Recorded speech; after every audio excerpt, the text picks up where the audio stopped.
7:54 en el gobierno de la mañana, donde todo comienza, prosigue y nunca termina. En este miércoles 27 de abril del año 2022. Y en este momento le corresponde el turno para hacer su comentario a nuestro compañero José Luis Mendoza y Cervantes. Muchas gracias, Nayib. Gracias, Nayib Chaed. El saludo cordial a todos nuestros compañeros.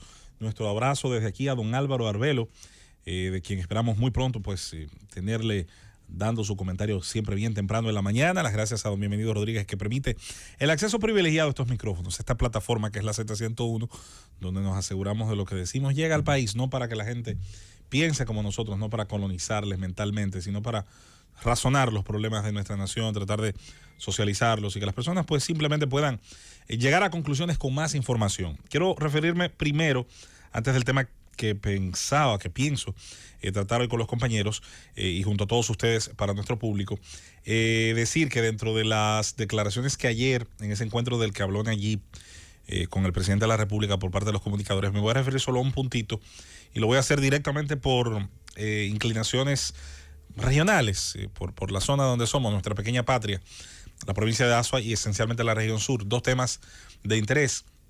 Siempre ha habido pues la queja real, persistente por demás, de que la región más pobre del país en términos de índice de desarrollo humano no ha tenido un hospital traumatológico. Siempre nos quejamos de la ausencia de un verdadero hospital regional con la infraestructura típica de un hospital regional. El gobierno de Taiwán, que tuvo para la República Dominicana siempre unas manos abiertas en términos de cooperación, ayudó a construir el hospital que hoy, precisamente en Azua de Compostela, terminó sustituyendo al hospital Simón Stridels, que fue históricamente pues el hospital de la ciudad, del municipio. Y el hospital Taiwán, si bien no es directamente un hospital regional, funciona como tal.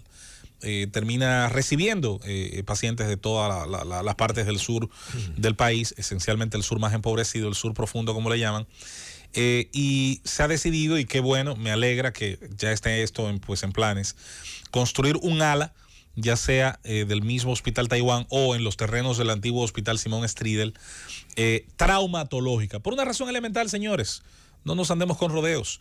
La traumatología a nivel público en este país, el 85% asiste a accidentes de tránsito, de los cuales el 90% son accidentes de motocicletas. Hay una razón por encima de todas que termina abasteciendo penosamente, hay que decirlo, porque es un fenómeno que, claro está, nos encantaría que tuviera una reducción estadística, nos gustaría pensar que pudiera de cara al futuro, por diversas razones, transformación material, en tal vez una elevación de la calidad de vida de muchos dominicanos, pudieran esas cifras ir amainando.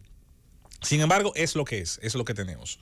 Y con lo que tenemos en los empobrecidos pueblos pequeños de una gran parte de la región sur, muchos muchachos que desistieron de la actividad del campo, que no encuentran a lo mejor en el tejido productivo de sus municipios la capacidad de integrarse al trabajo y que han decidido no migrar todavía, y lo digo así porque realmente a veces es un primer paso, a la capital o a otros municipios. ¿Qué hacen?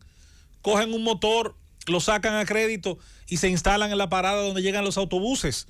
Y ahí están en tropel esperando precisamente a los pasajeros que se bajan de los autobuses para darles el servicio y con eso buscar los pesitos con los cuales poner un plato de comida en su mesa.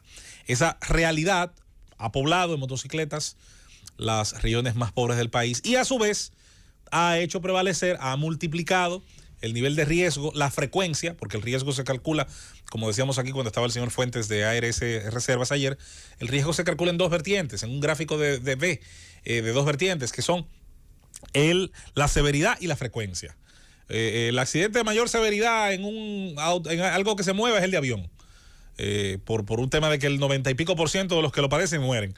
Pero el accidente más frecuente es el de motocicleta, porque hay más, evidentemente muchísimas más, y hay accidentes de muchos tipos, quizás más leves, otros más penosamente letales, y ocurre con una frecuencia inusitada, una frecuencia extraordinaria.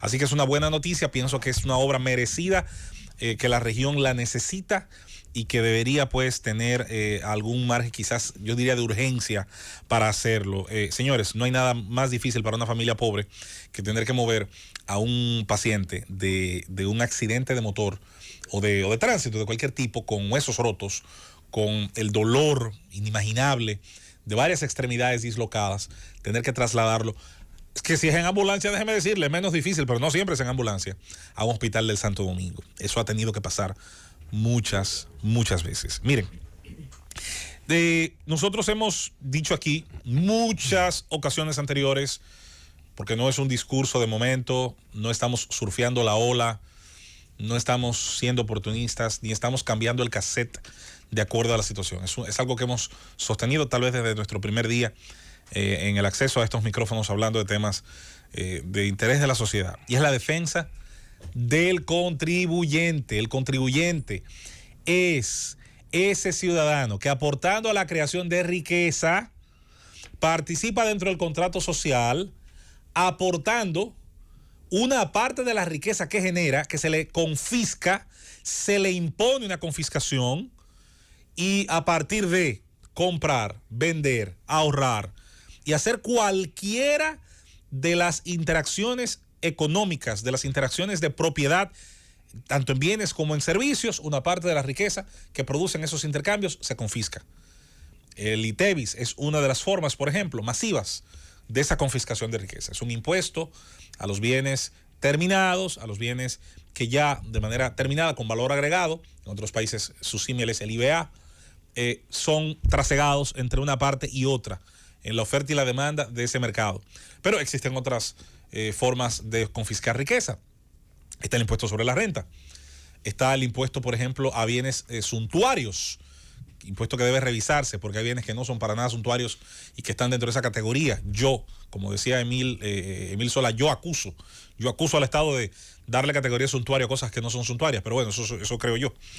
Hay, insisto, muchas formas. Creo que en la República Dominicana, no sé, Conde, no sé, Felipe, Nayib, Julieta, yo creo que son 15 impuestos distintos que reconoce la legislación dominicana. 15 o 14, no recuerdo ver la última vez que los estuve contabilizando. En todas esas formas, impuesto selectivo, valor agregado, renta, bueno, en todas esas formas se confisca riqueza. La presión fiscal, muchos han escuchado. Anticipos, retenciones a terceros. Exactamente, esas son algunas. Hay impuesto al ahorro. La ley de cheques. Impuesto al ahorro, impuesto a los cheques. Pues es otra. Son como 15, son como 14 o 15. Hay que buscarlo. Ese es otro de los asuntos que aquí tenemos que discutir como nación. Porque en otras naciones son 6 y son 5 y 4 y aquí hay 15. Uno de los pocos países. Demostrándose que tú puedes tener 20 y no tiene necesariamente que corresponderse con la deficiencia fiscalizando. Tampoco. Pero mira, uno de los pocos países, la República Dominicana, porque nosotros somos sui generis, donde tú te haces un ahorro. Se supone que el ahorro que tú te haces está fundamentado en el pago de tus impuestos y en la transparencia con que tú te lo ganas. Bueno. Y después de eso, tú llevas tus ahorros al banco.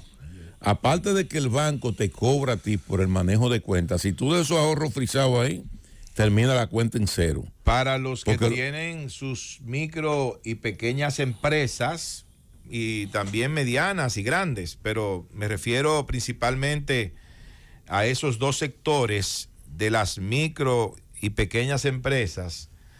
El día 3 de mayo 2022 es la fecha límite para pagar el impuesto sobre la renta correspondiente al ejercicio fiscal del año 2021. No relaje. Así que ténganlo en cuenta, anótenlo por ahí. Hay que ponerse al día porque ya estamos hablando. Me imagino que ya los contadores de esas micro y pequeñas empresas, aunque son todas las empresas, pero ¿oíste, Tony? Me enfoco en las más pequeñas. ¿Oíste, me enfoco en las más pequeñas. ¿Oíste, Tony Peña? Esos preparativos. Tienen esperando el gol. Ay, Tony. No, Ay, Tony. Y encima, señores, un Estado que no ha hecho la tarea ni siquiera en facilitar el tiempo que se toma para hacer eso. Entonces, sabiendo que tenemos todo esto, todo este fardo de carga en materia fiscal, todo esto, sobre todo para los formales, sobre todo para las clases medias. Entonces, ¿cómo se le explica a ese contribuyente, ese ciudadano, que del dinero que él aporta al Estado, que el Estado fiscaliza, que el Estado pide prestado a nombre de nosotros, porque todo lo que el Estado pide prestado igual termina pagándolo el contribuyente a través de distintas formas? El impuesto a los combustibles, que es otra figura interesante, por ejemplo, sirve casi enteramente para el pago del servicio de la deuda. O sea que no se quitan de la mente eso, todo lo que el Estado tiene, el Tesoro Común de los Dominicanos, lo que llamamos erario, tanto el que ha venido por vía del endeudamiento, como el que llega por la vía de la fiscalización, como el que llega por vía de empresas estatales, es propiedad del pueblo, de la sociedad, y el contribuyente tiene un aporte importantísimo en esa ecuación. Entonces, cuando usted ve lo que se hace con cada peso, y debe exigirse saber lo que se hace con cada peso, entonces ahí es donde usted pone el grito al cielo. Y entre las muchas cosas que ocurren, desde la corrupción histórica, el despilfarro, es un Estado gigante que parece un elefante dentro de una cristalería, cada paso que da rompe algo, algo daña. Tenemos una situación. El Estado no debería entonces, en medio de un ejercicio deficitario permanente, porque ese es el ejercicio, penosamente en términos contables, de estados como el nuestro, es un déficit permanente. Entonces debería ser muy cuidadoso al momento de decidir a quién le asigna graciosamente donaciones, a quién le asigna partidas para operar ONGs, organizaciones no gubernamentales. Decía una frase que se usa mucho en la política europea y que a mí siempre me daba risa ver las discusiones en los parlamentos. Decía alguien una vez: qué fácil es ser generoso con los cuartos de otro. Qué fácil es saber lo que hay que hacer con los capitales que usted no generó, no sudó, no tuvo que generar ningún ejercicio de creatividad, de innovación, de sacrificio ni de trabajo. Ahí estaba el dinero, ahí estaba la loma de dinero, de monedas y de billetes, y usted solamente tenía ahora que graciosamente decidir a quién se lo vamos a asignar. Yo voy a empezar diciendo que no todas las organizaciones gubernamentales tienen de qué avergonzarse. Hay perfectamente organizaciones no gubernamentales que podrían y pueden, me consta, mostrar a través de sus ejercicios de auditoría y de contabilidad, pueden mostrar su actividad, sus gastos y la condición en la que se mantienen recibiendo ya sea fondos del Estado Dominicano o de la cooperación internacional. Hay de todo en la viña del Señor. Toda generalización tiende a ser injusta. Toda generalización tiende a ser cruel. Ahora bien, como aquí el fardo de la prueba le corresponde al que recibe dinero del contribuyente, le toca a todos, a los serios, a los menos serios, a los que no parecen tan serios, a los que dicen serlo pero no lo demuestran. La bola está en su cancha. Es a quienes están de aquel lado que les corresponde avalar en un ejercicio permanente el aporte que dan. Entonces, cuando el Ministerio de Educación de la República Dominicana le da 375 millones de pesos al año a instituciones, muchas de ellas, curiosamente, que están relacionadas al nombre de los políticos históricos, de los líderes, de los caudillos, sobre todo de la segunda mitad del siglo XX pasado. Yo no sé qué hubieran pensado Joaquín Balaguer, que es una figura, digamos, histórica y polémica al mismo tiempo. No sé qué hubiera pensado el doctor José Francisco Peña Gómez, una figura histórica que también, por qué no decirlo, divide en algunos casos las aguas. Y ni hablar de lo que hubiera pensado tal vez el profesor Bosch.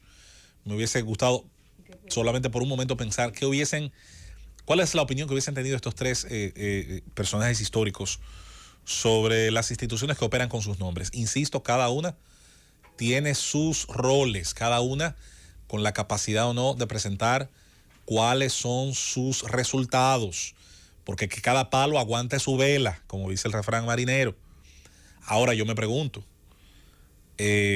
¿por qué tiene el Ministerio de Educación que darle $1 millón de pesos al mes o más incluso a alguna de estas instituciones? ¿Cuál es el rol dentro de la educación del pueblo dominicano que no puede cumplir el Ministerio de Educación al mismo tiempo y que la necesitan estas fundaciones? ¿Por qué no son los seguidores de las ideas de esos líderes? ¿Por qué no son quienes, cursando la política bajo la bandera de las ideas de esos líderes, de sus propios recursos aportan para esas fundaciones? No, pero mira, ¿O lo que le asignan a los partidos políticos que esos líderes fundaron y presidieron? No, porque yo pienso, José Luis, que esos líderes políticos trascienden a los partidos políticos. El tema está, y es una de las falencias que nosotros tenemos como Estado, ¿qué cantidad de millones de pesos se invierten en todas las fundaciones? El problema es que el Estado tiene que definir una línea transversal. Yo tengo aquí 10,000 millones de pesos para la fundación. Ahora, ¿qué es lo que yo quiero? Yo tengo este programa, por ejemplo, de salud, que estamos ahora con el tema de salud, y este cronograma de cosas. Yo voy a buscar, me voy a apoyar en esas organizaciones no gubernamentales para que me ayuden a fortalecer esta política pública, y yo lo voy a financiar. y yo lo voy a financiar y lo voy a evaluar. Y esos recursos yo se los voy a ir dando en la medida en que ustedes vayan haciendo una labor de desempeño alrededor de eso. Si eso se hace, no importa la cantidad de dinero que tú recaudas. Ahora, ¿cuál es la falencia? Lo que tú señalas. Es que tú agarras y le das dinero a esas fundaciones para que esas fundaciones hagan lo que ellos quieren, no lo que quiere el Estado. 4.793 millones de pesos se destina del presupuesto general de la nación a ONGs.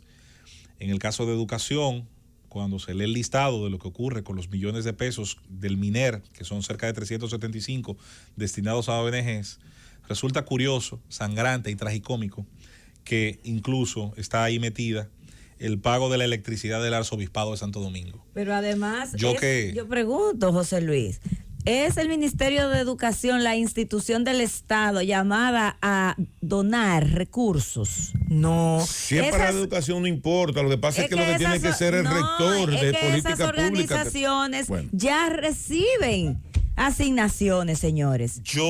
Ya reciben asignaciones que son manejadas por el Ministerio de, ¿cómo se llama? De Economía, Planificación y Desarrollo, que lo envían al Congreso. Y luego entonces se le asignan esos dineros a esas organizaciones. Es un dilema que en todas las sociedades, y con esto terminamos, se discute.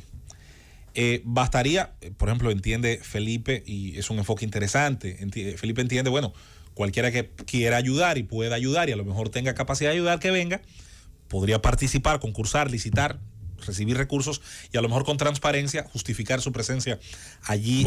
La agencia del desarrollo, USAID. Sí. Aquí hay una gran cantidad de programas de iniciativa democrática, de participación social, que ellos trabajan con muchas organizaciones no gubernamentales que me consta, y ellos lo que hacen, bueno, tenemos disponibilidad de estos fondos, pero esos fondos son para esto y esto. Concursen. Ahora, ahí está el detalle. Entonces yo le voy a ir suministrando los fondos en la medida y vamos a hacer una evaluación de desempeño. Ese es el detalle. Con objetivo. Yo tengo que lograr el objetivo en la inversión que estoy haciendo. Ese es precisamente el detalle. USAID, o la Agencia de Cooperación Francesa, que por cierto me enteré ayer en el encuentro con el presidente, es la agencia que más en cantidad, la número uno en cuanto a cantidad de colaboración está teniendo con la República Dominicana, la Agencia de Cooperación Francesa. Me sorprendió el dato, no lo sabía. Hubiera pensado que era USAID o Cooperación Española o la Agencia de Cooperación Japonesa, que también ha tenido trabajos interesantes. De todos modos, cerramos con la idea en alto, con la bandera en alto de nuestra idea. Este país tiene varias tareas pendientes. De transparencia, ni hablar. Y de justificación de la inversión que hace con los fondos que los dominicanos aportamos con nuestro sudor. En un momento en el que se discute qué hacer con los recursos, en un momento en que los recursos están en discusión sobre precisamente para qué dan, cuáles son las prioridades en el gasto, y donde tenemos que retomar aquí la calidad, no solo del gasto, la de la discusión política también. Yo pienso que aquí todo el mundo que reciba un peso del Estado necesita rendir cuentas, justificar que puede volver a recibir ese peso, y si no, que sean sus seguidores, los seguidores de sus ideas, los que entonces de su bolsillo entonces mantengan la actividad de ciertas instituciones. Llévatelo, Cundo.